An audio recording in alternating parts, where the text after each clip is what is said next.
All right, guys, what a pleasure today. First ever face to face on the SAAD Truth. The great Imam from Australia, Imam Tawhidi. How are you doing, sir? Thank you very much. I'm doing well, and I hope you're doing well as well. And hello to all the viewers of the SAAD Truth. We met prior to coming online. We had some very interesting conversations, which we hope to be able to replicate now. I thought that we would start, Imam, with the main reason that you're on this tour, both in Canada and the US. Can you tell us a bit about it?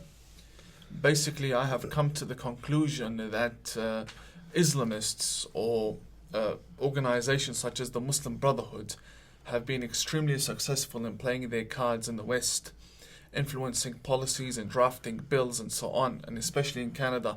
Therefore, my presence, in my belief, and also in my opinion, does actually slow down their efforts to push their agenda in the West.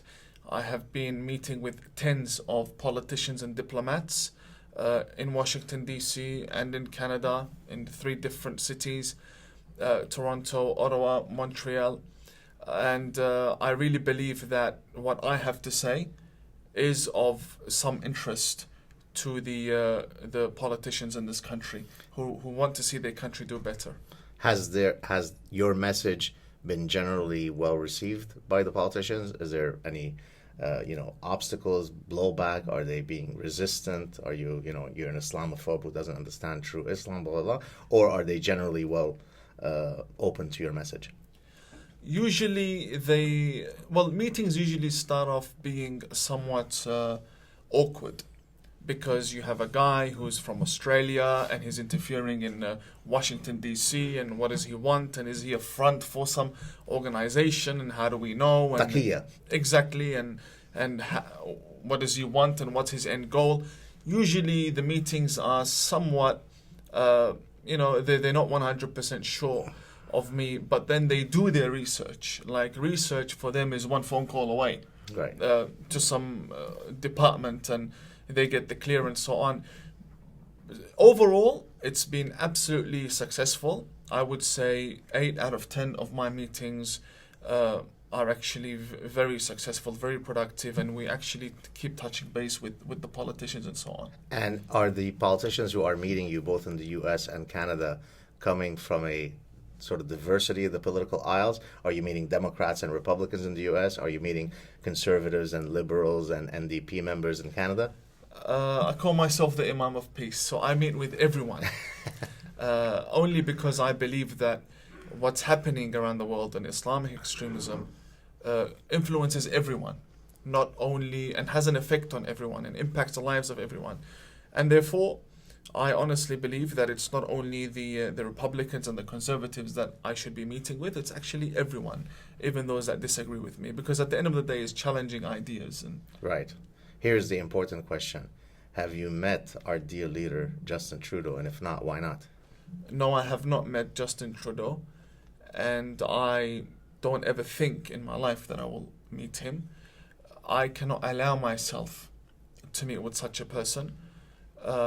Look, and I know that my duty should be to sit with him, but I honestly believe from the bottom of my heart, Justin Trudeau doesn't want to learn. I honestly believe from the bottom of my heart. You heard it from the divine source. This man does not want to change, and the people who I would be interested in meeting with would be his advisors. So people that advise him on how he's playing his cards, those are the people I should be meeting with them. And I do welcome such an opportunity. I do see it's a bit very far out of my area and scope. But Justin, I have lost all hope in him, with all due respect. Look, before I came to Canada, I used to say to myself, if I ever came across him in a conference or a summit, I'd go and say hello and say, maybe there's things, give me a moment of your time. But now I've lost all hope. Do you think, I'm asking you to speculate as to what's inside his heart and mind. Do you think it is just that he is misguided with all of his sort of so-called progressive ideology, or do you think he's actually sinister in his ideology? That he's doing this willfully, or is he just ignorant about the realities that you and I are so familiar with? This answer that I'm going to give you now is actually an extension of the previous comment that I just made about him, as to why I wouldn't meet with him. I don't believe Justin Trudeau is a bad person at heart. I don't believe that. In fact, I think he's a good person at heart. What I honestly believe is that he was not made to be a prime minister or a leader of anything. Like, I would not have him as a principal for a school. So you think him having been a substitute drama teacher and a snowboarder as his previous did not train him well to be prime minister? Not at all. And even if he had full A's in university in political science, him as a person, personality-wise, character-wise, his line of thinking, how he interrupts people, and with what he interrupts them, he is not suitable to be a leader or prime minister. He's just not. You can look. We can read characters and personalities in history and think that this guy might be a leader, in the future. Justin isn't the type to be a leader at all. It's not him. You can't blame him. Right. He would be a good assistant to a leader, but to be the leader himself and making decisions, no, I would never support that. And this is one of the reasons as to why I wouldn't sit with him, because why would you sit with someone who doesn't have the mentality of a leader, who doesn't understand how leadership works? And even other politicians, I mean, I could vow on this, they laugh at him. Right. They laugh because they know deep inside that what he's doing is good for their countries. He wants to take all the refugees away. Right. It's good, but they're laughing at him because they see that what he's doing isn't for the benefit of his country, it's for the benefit of everyone else's country. Well, for many of us who are living under his ignorance, 2019 can't come fast enough. But my feeling is that even though many Canadians now have a better sense of who he is and what he stands for, I think that he might still stand a chance of winning again. Do you have any thoughts on that? Can you predict? I think it's possible. That he'll win? It is possible, because we're not doing enough work to champion the true voices that deserve to lead this country. Who are some of the people, bringing it from Canada down to Montreal, my home city, who are some of the people that you're comfortable talking about in terms of who you're meeting here? Well, I've shared images with very honorable people. Senator Linda Frum is a very honorable woman, very, very brave. Michelle Rempel, MP, is another honorable woman. Like, she's like nothing I've seen before when it comes to politics. Yeah, her star in the political game is certainly rising and shining, and she is one person that I've always wanted to meet and see exactly what she's about.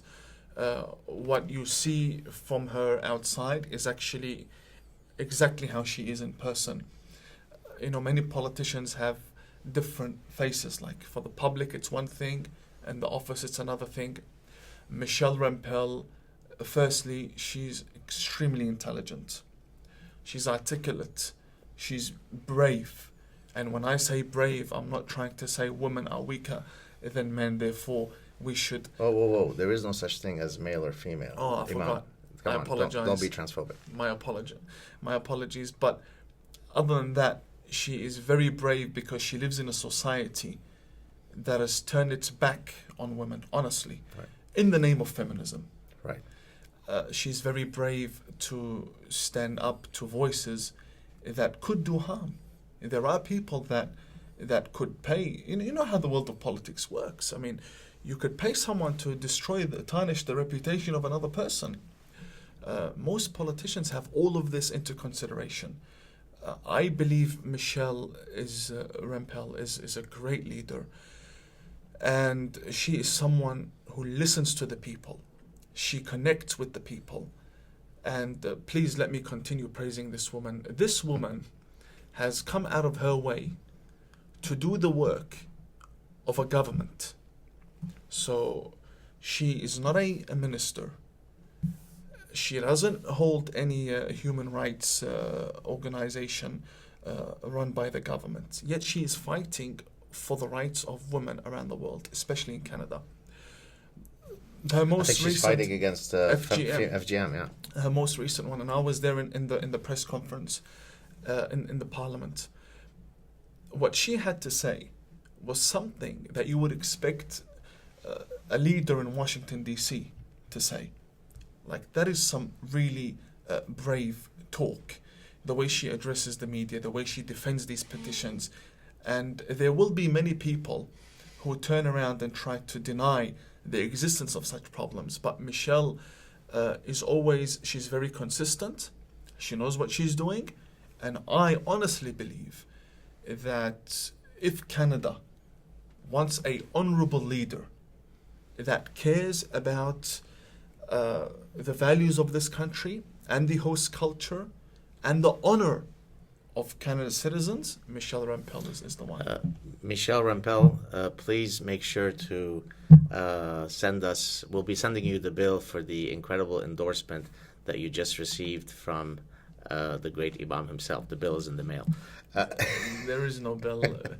I have always been a supporter of Michelle, and she's a wonderful person. Who are you meeting specifically in Montreal that you might want to talk about? I think you're meeting a very learned religious figure shortly. Do you want to talk about that or any other folks that you're meeting other than myself? I will be meeting numerous Islamic faith leaders, Muslim faith leaders. Some I will challenge, some I will befriend, some I will touch base with them once again.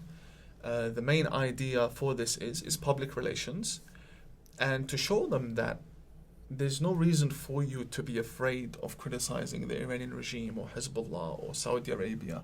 I'm doing it. The world is welcoming me. You can receive the same support when it comes to tackling extremism within the faith, from within the faith. And it's just a matter of them seeing that I'm doing well and I'm not this outcast and no one wants to kill me. At least, I can walk freely, like I can walk into cafeterias and so on. I still enjoy that freedom. But hey, yesterday I was ordering lunch from a buffet you have here, Villa Medina. Where is that? I guess you wouldn't know what it is. Is that in... It's in Montreal. It's a franchise. Okay. Villa Medina. Yeah. No endorsements, but just for the story. I was actually there, and a guy came up to me, Muslim man. He said, "Hey, you better watch out around in this area. You look like a guy called Tawhidi, that Tawhidi guy." And I said, "Well, thank you very much for the heads up, man. Really appreciate it." And I continued eating my food, and I tweeted that out immediately, but then Twitter deleted it. So it was fun. You mentioned some concerns that you were having about Twitter. Do you want to share them here with us? Twitter and Facebook, most of my posts are disappearing. I don't know why. I've been trying very hard to get verified on Facebook as well, and they keep telling me to grow my audience. I am receiving at least 10,000 likes a week on my page. And, I've got proof of everything, and they keep telling me to grow my audience. And I've got a larger audience than many of the pages they verified.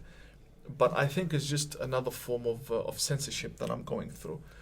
Yeah, many of us who are in this public space have commented about how our channel gets demonetized. Dave Rubin has talked about that. I've talked about that. Prager University, I think, is filing a class action lawsuit against YouTube.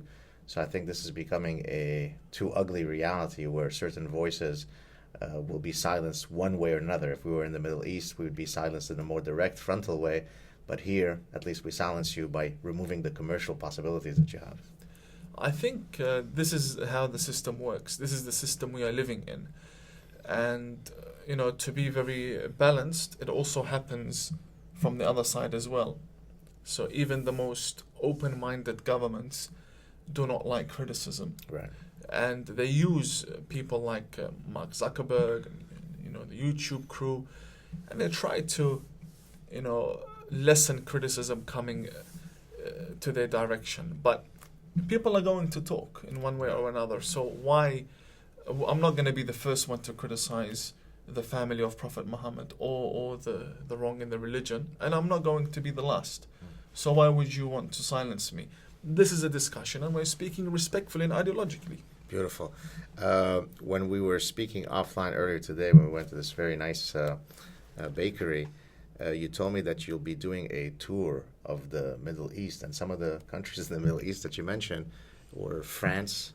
You said that you're also going to be going to Britain. So these are Islamic countries in the Middle East where Arabic is the mother tongue. So it should probably not be difficult for you to navigate those countries, right? No, I think it's going to be very easy. And in fact, I might actually lead prayers on the street as soon as I land. Very good. Very I good. think that would be a terrific idea. Do we want to break out any Arabic? Because I know that my followers, the second that I break out the Arabic, they all go wild in a positive sense. So maybe I'll say, شو رأيك على الثلج هنا؟ بارد جدا. والجو حقيقة يعذب، يعني عذاب. عذاب ليش الله بيكرهنا هالقد انه بيجيبنا هيك طقس؟ لا، أنا أعتقد هذه بركة. هذه بركة. ليش؟ لأن هذا الآن عندكم صيف. هذا الصيف الآن. I basically asked the Imam what did he think of our winter, and he said it's a very tough winter, but that it's also a blessing. So there you have it. There's the Arabic part. When we were chatting offline, I thought we would discuss some of these points because there was some amazing stuff that you were mentioning to me. You told me about your trajectory in terms of your religiosity, how it has evolved, that earlier in your life, you were actually, even though you consider yourself today a conservative Muslim, was a very seriously and assiduously practicing Muslim, but earlier in your life, you were much, much more of a fundamentalist. And then slowly but surely, you walked away from some of that fundamentalism. Tell us about that trajectory, because I think a lot of people are struggling with their religiosity. My past was deeply involved in infatuation and love for religious figures. So in 2009, if Khamenei, or the leader of Hezbollah, had issued a statement to kill someone, I would have done it. So it was deep infatuation and complete obedience to the Islamic hierarchies and authorities and leadership. Even though they were political figures, we still saw them as divine representatives of God. And I was studying in Iran at the time, and it's basically the whole university and educational system is basically to groom international students and then sending them back to their countries to spread the ideas of the revolution. So yes, I was very narrow-minded. I could be considered an extremist as well in my opinions and how I dealt with non-Muslims. Like, I wouldn't be sitting next to you in 2009. Because I'm Jewish, or because I'm not Muslim, or what? Because you don't believe in what I believe. Oh, yeah, so it doesn't matter what it is. I'm not a replica of you, therefore I must be bad. Even if you were a Muslim, if you didn't believe in what I believed then, I wouldn't sit with you. I wouldn't even talk to you. Right. So the ultimate of echo chambers, basically. Yeah, exactly. It's just my way, or you don't deserve to live. Right. Not my way or the highway. It's my way, or you don't deserve to live. And that position, was it informed by Islamic doctrines? The intolerance towards those who do not share your belief systems? The Islamic doctrine itself refers to the disbelievers. When saying disbelievers, it actually means the Meccans. It's a term used to identify a specific group of people. So it doesn't mean all non-believers. The issue is with political Islam. Islamic governments don't have a basis for their governance. We don't have. So the Islamic government of Saudi Arabia or Iran or even Hezbollah, militias, there's no basis for them. It's just they wanted power and they're using Islam. There's no basis for them in the religion. Therefore, in order for them to create a basis, they say, we need to exist to protect you from the non-believers. We need to exist, so support us. Which means we need to always be tackling the non-believers. And by tackling them, we need to chant curses against them every Friday prayer, which happens in Iran. death to America, death to the English, and so on. And that whole atmosphere, it's a jihadi atmosphere that prepares you to reject the other person, no matter how good they are, just complete rejection. And if they try to go against you, that clearly means that they are trying to bring you down, therefore they are the enemy and they don't deserve to exist. So politics plays a big role in how we deal with the other side. Now, I can't remember if we've discussed this in our last chat, but it's worth repeating even if we have. I often satirize what I call the ism heuristic. If you use the word without ism, it's nice, but if you add the magically ism, it becomes mean. And what I mean by that is Islam is beautiful, but Islamism is really bad. And the reason why I criticize that is because in my view, in my understanding of Islam, Islamism is not something that exists outside of Islam. It is an inherent part of Islam. But people don't feel comfortable in frontally attacking Islam. So then they couch it as something distinct from Islam. If you truly understood Islam, it's beautiful, but this ugly variant of it, Islamism, is bad. Am I misguided or am I right? To clarify for you and for the viewers in a very simple way, Islam means believing in one God. This God has a messenger. The messenger has a book. The book says, give charity, respect your parents, believe in paradise and hellfire. Peppered with a little bit of genocidal anti-Jew stuff.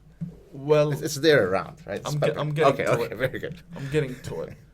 So these are the main foundations of the religion, and this exists on a personal level.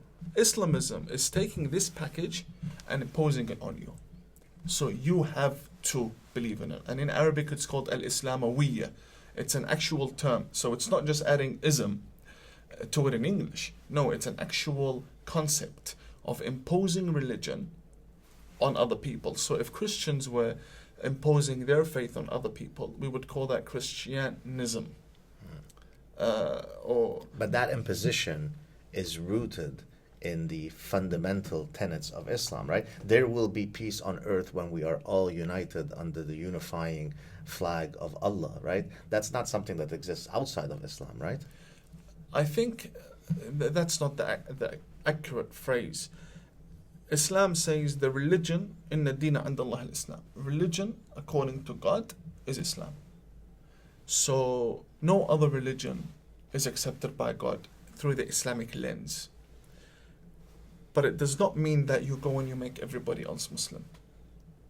Right. There's a big difference, because in the chapter of the disbelievers in the Quran, it says, "Lakum dinukum waliya din." For you is your religion, and for me is mine. Now we can't deny Meccan version. Meccan or Medina. In reality, what happens in Medina isn't always what's written in history. Prophet Muhammad never had a government. The biggest lie that we have now, that Prophet Muhammad had a government. He never had a government. He couldn't have had a government. It's impossible for Muhammad to have a government. Impossible. And I can even prove this within 1 minute. But there are other verses that say butcher and kill and massacre and so on. We can't deny these verses. This is why I come and I say these verses that speak about violence against non-Muslims, we should consider those verses as part of the development of Islam. It's history that happened. It's not an order. So when you're reading the Quran and it says kill the disbelievers, it doesn't mean that you go and you do it now. It's a matter that took place in history, because the Quran is a book of history, a book of language, a book of stories, a book of many things. And we can, if we're going to consider every word, every verse as an order, as a command, then Muslims will kill each other before they move on to other people. As they do. Yes. Which is the problem with most interpretations, and which are the main interpretations. So in your view, the theological way by which we can, quote, reform Islam is by making the argument that a lot of the problematic passages are temporally bound. They're bound to a time period. Yes. And if you make that argument and convince the relevant people that it was really meant to be not an invariant across all time, then that softens those passages or makes them null and void? They're no longer relevant today. It makes them irrelevant, but the question is, will these scholars Agree to what you're agree? saying? Because this is going to cost them money. If you're telling them that, hey, let's stop fighting these people. I mean, Saddam Hussein was a Muslim. Khomeini was a Muslim. Khamenei is a Muslim. Nasrallah is a Muslim. For them to remain needed by their people, they need to say, the Jews took Palestine, Right. and we need to take it back. And to take it back, we need two things: a military force and a religious inspiration for the people. If we say Hamas, fervor. Exactly. So if we say these verses are no longer needed, so what's he going to use? Right. He can't use anything. He doesn't have anything to motivate the people with. So they're holding very tight on these verses because they're good ammunition when it comes to wars and so on.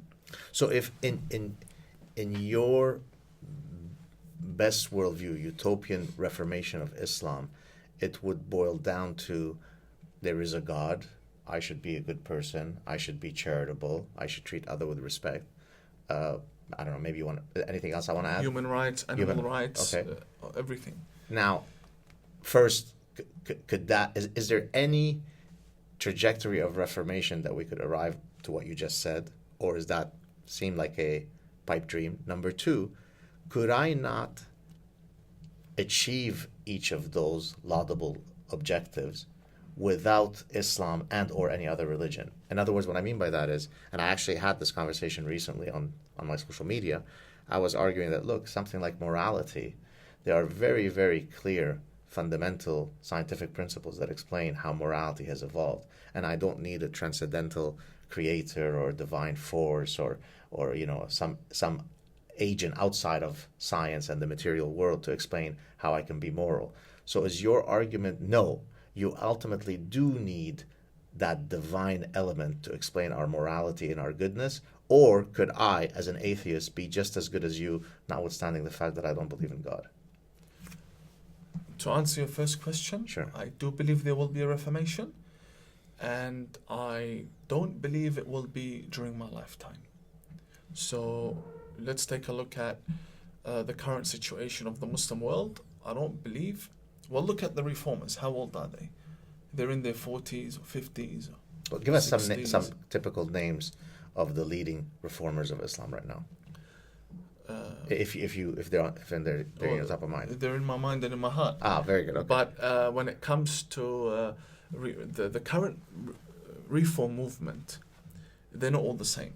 So it's like a very large food spread.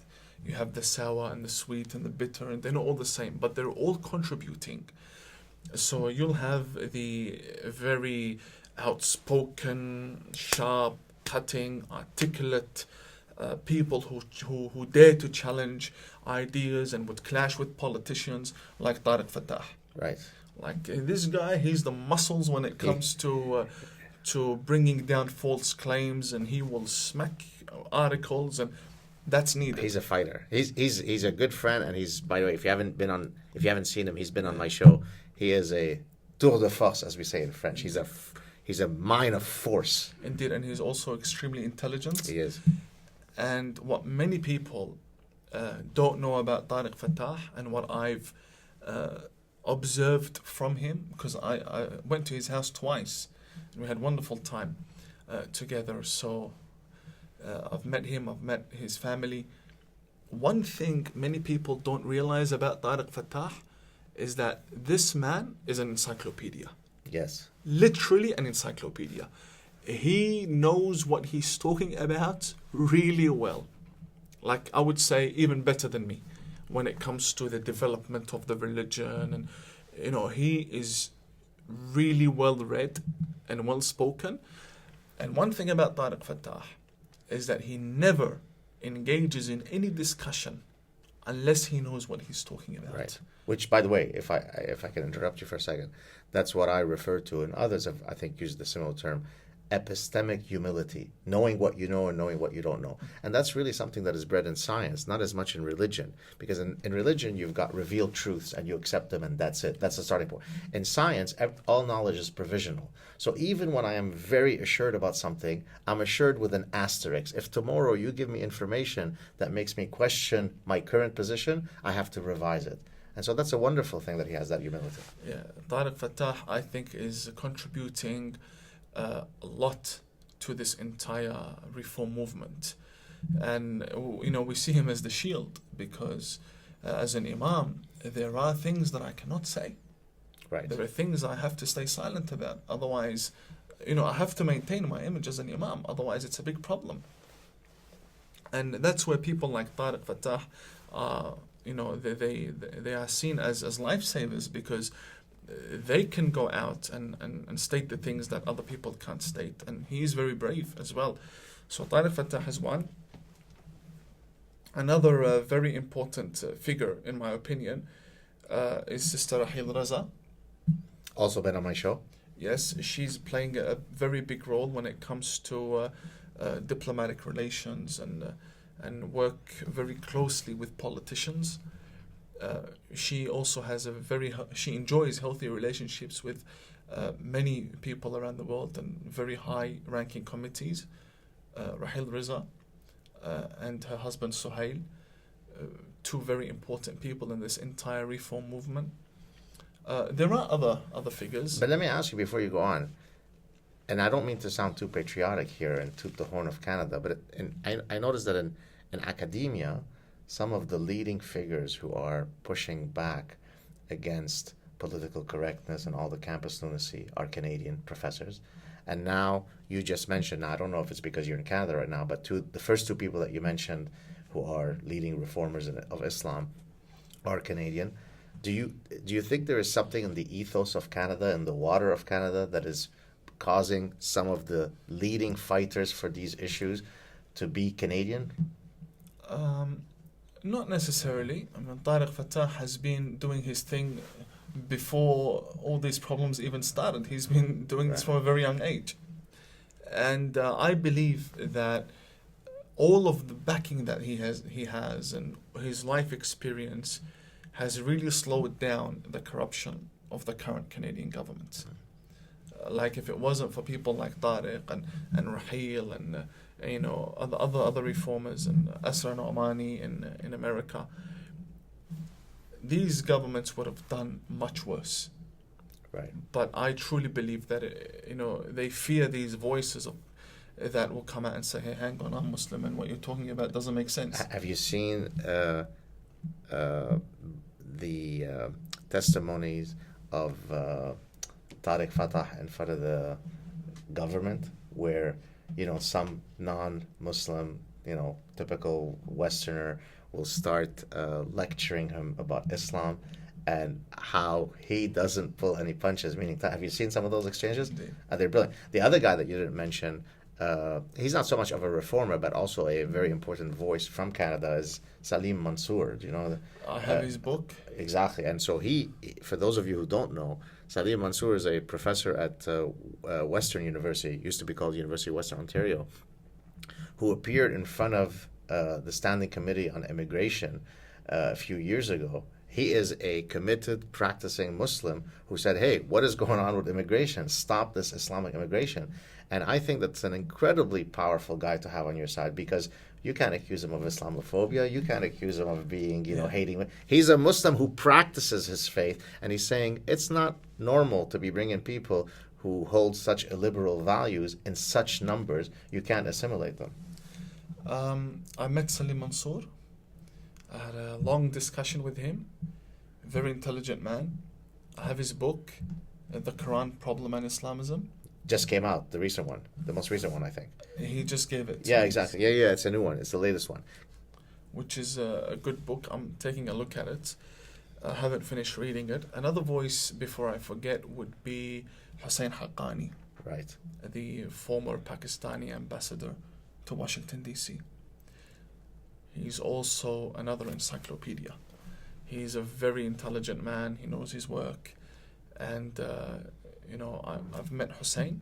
I've met his wife, and these people that we've just mentioned are such a strong force in challenging the discussion that is basically propaganda. Right. The other people are spewing out, but these people know exactly what they're doing, and very grateful to have them around and to actually know them.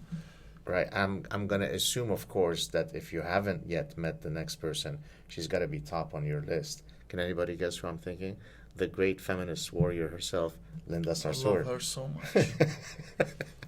So you've of course you're planning on meeting her and discussing how the white man is evil. And did you know, by the way, that she used to be a white woman, but then she put on the hijab and she became a woman of color? Did you know that? I didn't know that if you wore a garb, that you could change from being white to a person of color. Maybe you could explain that to us. I actually heard she's African American. She certainly speaks with the affectations of a Southern Baptist preacher. So she's maybe turning black. And by the way, in the Canadian Senate, I said that now there's such a thing called transracialism, which is even if you're, let's say, white, if you identify as black, then you're black. In the same way that if you're male, if you identify as female. So maybe she's transracial and she identifies as a black Muslim woman. Highly possible. You never know. But so you're not meeting her? Linda Sarsour is a very long story. Firstly, many people think that she's an independent woman that goes around yelling her head off in public. No. Linda Sarsour is an actual front for organizations. Like, her teachers are actually people who are proven extremists. She's been involved with people who are involved with terrorism. Like, it's not some joke that we're addressing or anything that we are imagining. She's a very dangerous woman, and I would like to meet with her. She's someone that I could meet with her, but I wouldn't meet with her to try and change her. Like, she's finished. She's completely done. She sold her soul completely. And how do you explain that so many Westerners, say in the media, are unable to do the 5 minutes of legwork to realize what her true position is, and rather they fall, fully for her nonsense, and she becomes a representative of the cause? What is it that allows her to hoodwink the Westerner but not you and I? Is it because we come from that background and therefore we're able to see her baloney? Yes, we know our tribe really well. To begin with. However, her success isn't because of her. Like, her elevation in society isn't because of her intellectual abilities or anything like that. Let's take a look at it from the lens of world leaders. So imagine Trump, Putin, all the important people in the world today who make the decisions that influence the planet. How will they see Linda Sarsour? Linda is like a tissue. She's someone who is allowing herself to be used because of political means, and they use tissue, and then tomorrow she'll become irrelevant. Right. And she's not the first one, and many like her. Many came and went. It's not like she's going to remain a star forever. She's just like that because there's an argument against Trump, and she's a good headline for the argument. Exactly. Once this argument becomes old and boring, she will need to find a different market to sell her garbage in. Right. And it's just a matter of tackling these upcoming platforms.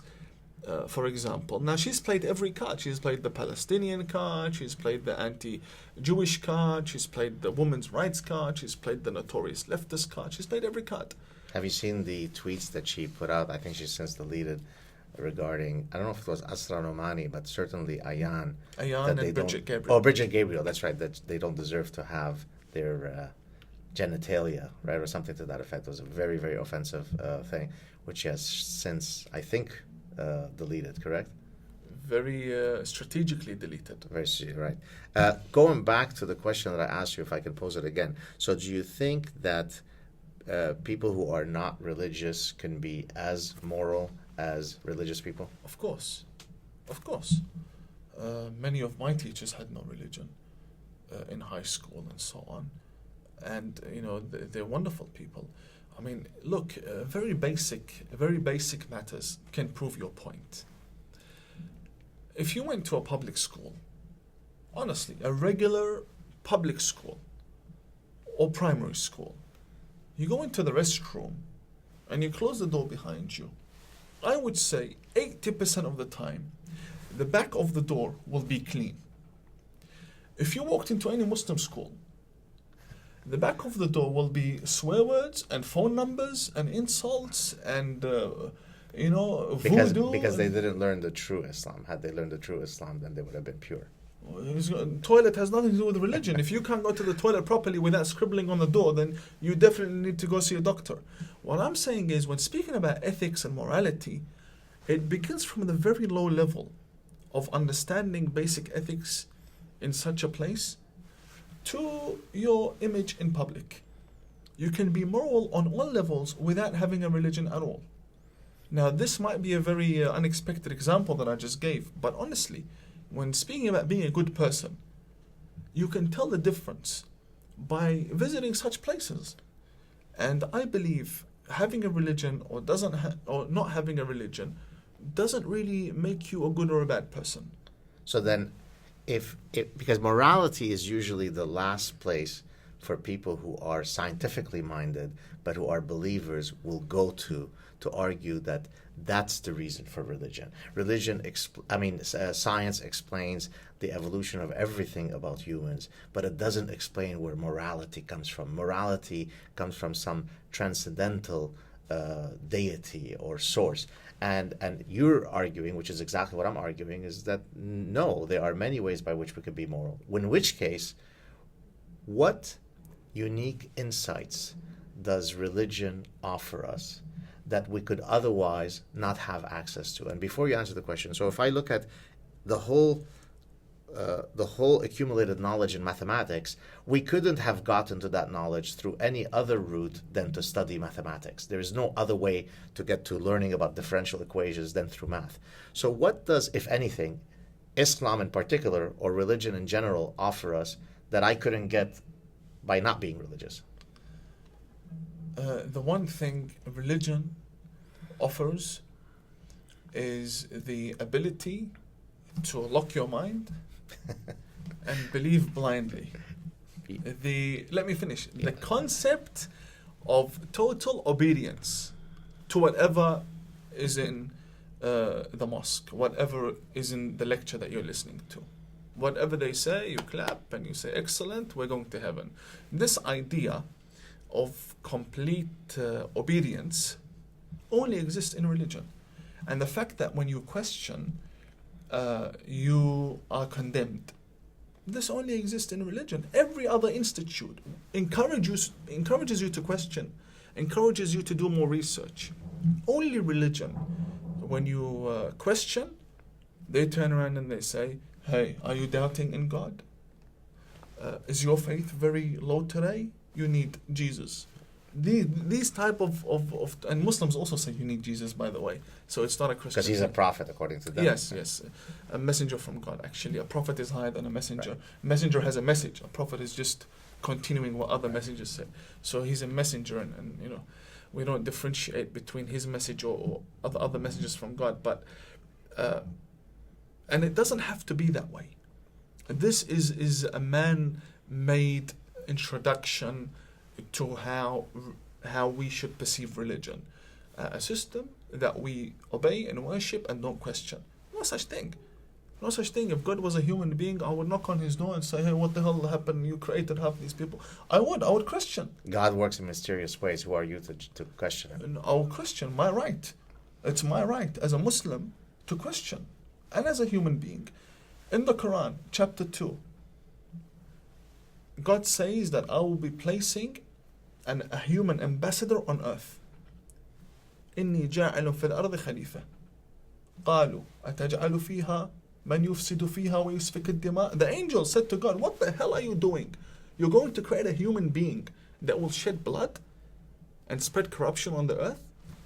Freedom of speech, it's in the book.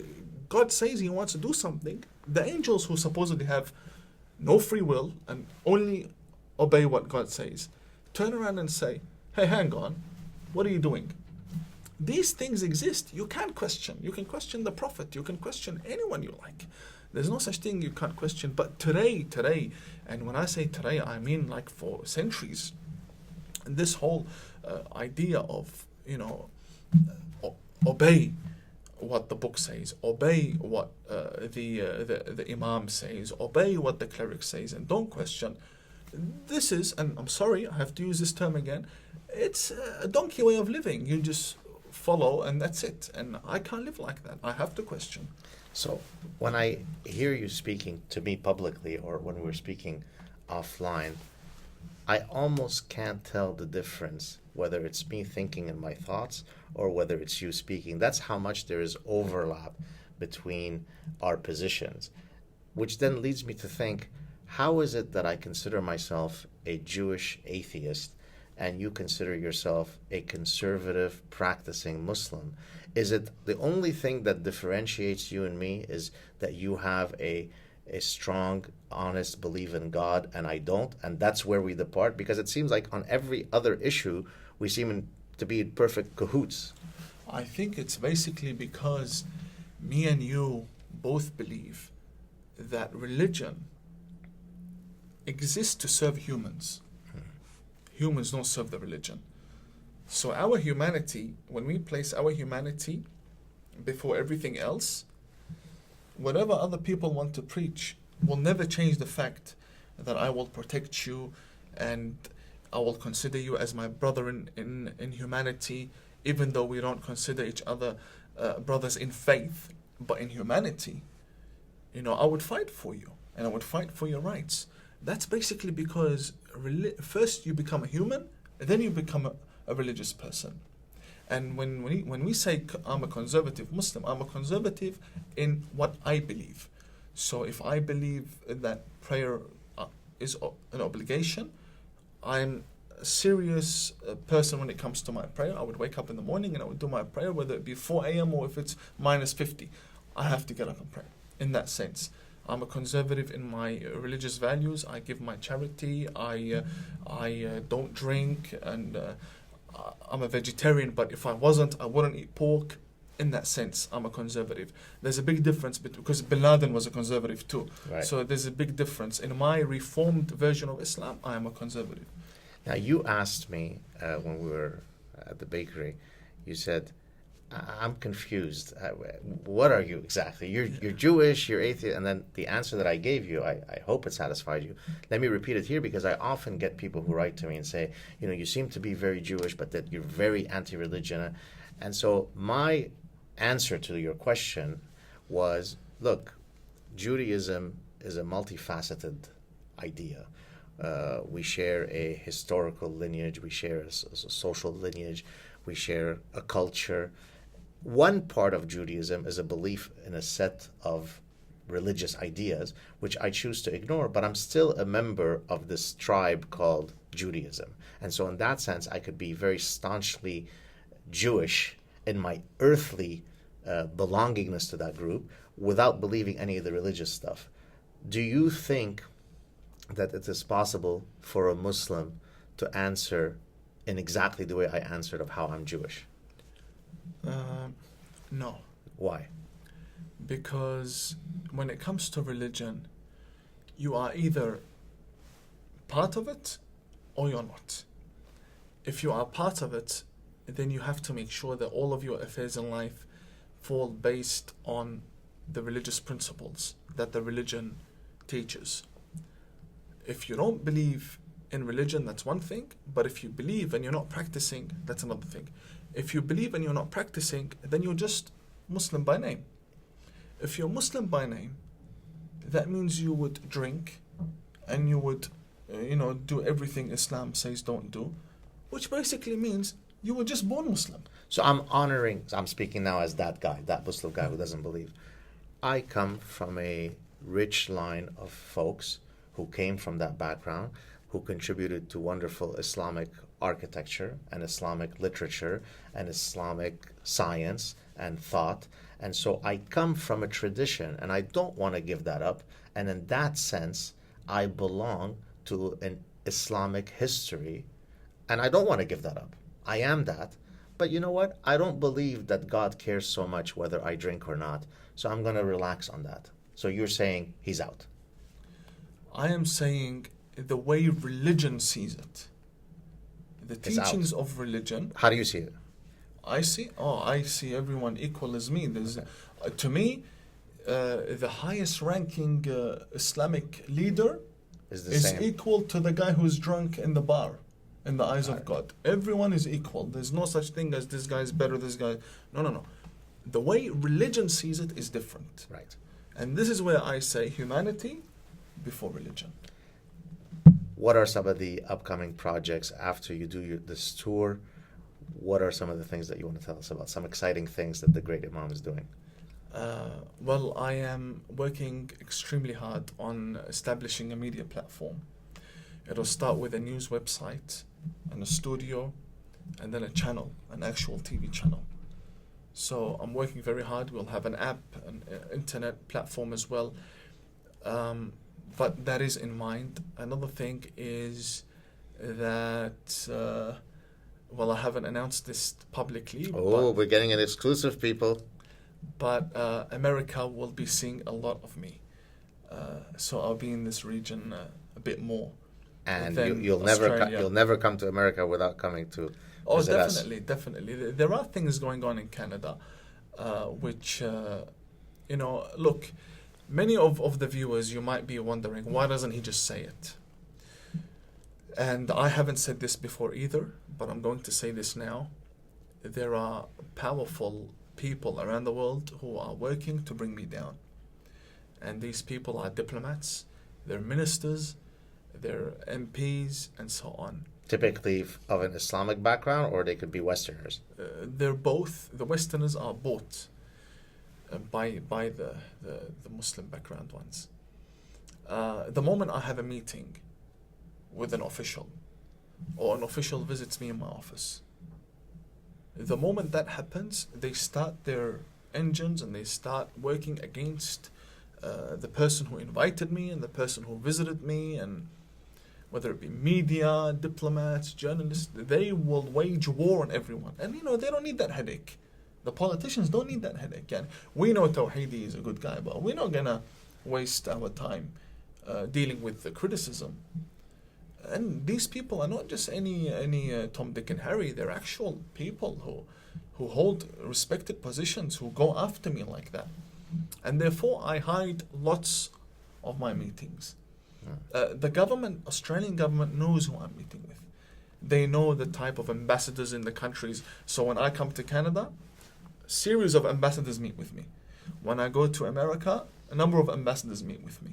When I go to the Arabian Gulf, many ambassadors meet with me. You don't feel scared when you go to those regions that there'll be some. I put my left leg on my right and I drink my coffee and juice with full confidence, and I'm not afraid of anyone. And I say what I have to say and I leave. Let me stop you there before we're going to continue. But for those people who write to me and say, I'm afraid to speak out because what if my friends on Facebook won't like it? What if XYZ? What if I'll be ostracized? Remember what he just said. He speaks out in ways that puts a target on his head on a daily basis. He goes to those regions and he does it with courage and class. So you have no excuse not to get engaged. Go on.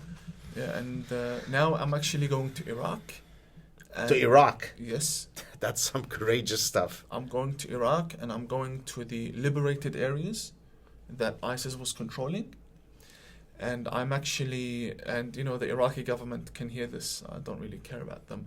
I will be interfering a lot in the Iraqi elections. Literally. There are some plans. Many people heard this and they began to laugh. I'm an Iraqi citizen, and I will be interfering big time. So you hold dual citizenship, Australian Correct. and Iraqi. Correct. Do you ever go back to Iran? That's where you studied, right? Yes, I can't go back. That's a problem. Iran would love for me to come back right now. That you disappear in one of those special vacation spots. Yeah, I was born in Iran, and the Iranian intelligence services are so stupid and so thick. Okay, we just increased the death threats on me by proxy with him. Thank you, Imam. Go ahead. The Iranian intelligence literally are so stupid. They took my Australian passport 9 times when they detained me. 9 times. Interrogated me. And in the passport it says born in Qom. I was born in Iran. Right. If they were smart, they would have given me a citizenship and imprisoned me. Right. They could have done that. They could have granted me a citizenship. Oh, by virtue of the fact of you having been born there. Yes. Yeah, okay. They could have done that and imprisoned me. And, I just realized this when I came back to Australia. When was the last time that you had gone to Iran? 2016, early 2016. I actually entered illegally. But I think now we wouldn't do something as foolish as that, right? It wasn't illegally in that sense. Like, I didn't break a law. I just entered with a different passport and a different name. Okay. They would see that as illegal because they want everything their way. But no, I entered with a legitimate passport, with a different name. But your name was Lacey Green. No, she's a wonderful person, but no. I went in a different in a different name, and I spent a good time in Iran, and I came back out, and it was completely legal. I just didn't go the way they wanted me to go with my proper Australian passport, Muhammad Tawhidi, to stop me for 5 hours. Actually, let me tell you a story. In 2014, I entered Iran, and they wanted to interrogate me in the airport. So at the customs, he stamped my passport, Australian passport, and he gave it back to me, and he said, "Go to that room." Now you're thinking there's trouble. Oh, I'm gone. You're finished. Bye-bye. I'm finished. At least, I'm going to be another Raif, Badawi. So I said, sometimes when you're put in hard situations, you become very clever. Like, you figure out ways to get yourself out. Your brain focuses. Indeed. So I knew it was a room, an interrogation room. So I'm walking towards it. And I have my carry-on bag with me. I open the door, and there's an officer sitting down. This is Imam Khomeini Airport, 2014, August. I straight away begin unbuttoning my shirt, and I took my t-shirt off, and I threw it on the chair, and I started opening my bag, and the officer got up, and he said, "What are you doing?" I said, "I want to change my clothes. I'm an Imam. I want to wear Imam clothes." He said, "Pack up and get out of here. Go change in the toilets." I said, "No, that officer said come here and change here." Oh, wow. That was good. That was good. He said, "No, the officer ghalat kard," which means he made a mistake, a very bad mistake. "Pack up and get out. You're taking your clothes off over here." Ghalat. Ghalat in Farsi means... wrong. Means, it's the same thing as Arabic. It's actually a very offensive way of saying you did something wrong. Okay. Ishtibah would be mistake in Farsi. So I started taking my clothes off, and he kicked me out. And I quickly took orders, I packed up, and I left. I left the airport, and I couldn't believe that just happened. Like, whoever goes to that room is finished. You're interrogated, your passport is taken, and that's it. And even when he kicked me out, officers were there as I left the customs area. And he was like, "Maskhara, this joke, taking his shirt off over here, wants to change, get out of here." So I was very happy. Like what I did that time, I'm very proud of myself. Otherwise, I would have gone big time. Now, it's no longer the Imam of peace. It's the cunning Imam. Well, you had to save yourself. Very nice. Well, it has been, as you know in Arabic, we say, "Ma bin shaba' minnak." Thank you. Likewise. And let's show the people how real peace and real hope happens.